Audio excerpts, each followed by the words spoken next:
Hi అండి అందరికీ. ఈరోజు నేను మీకు చపాతీ చేసేటప్పుడు ఒక చిన్న ట్రిప్ అయితే చెప్పబోతున్నాను. ఆ ట్రిప్ ఏంటి అంటే జస్ట్ ఏం లేదండి, చాలా సింపుల్.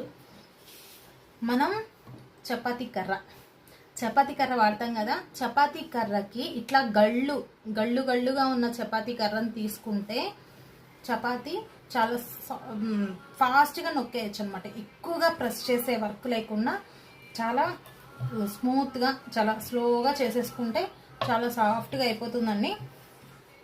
నాకైతే అస్సలు కుదరదు. మా షాప్ దగ్గర నుంచి వచ్చేసరికి చాలా లేట్ అయిపోతుంది. నేను ఒక్కసారి మీకు ఎలా చేయాలనేది అయితే ఇప్పుడు చూపిస్తాను.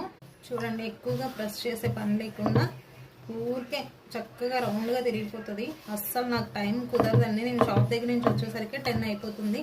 ప్లీజ్ అండి సబ్స్క్రైబ్ చేసుకోండి నా ఛానల్ని. నేనైతే ఏదో ఇప్పుడే స్టార్ట్ చేసిన, మీ సపోర్ట్ అయితే నాకు కావాలి.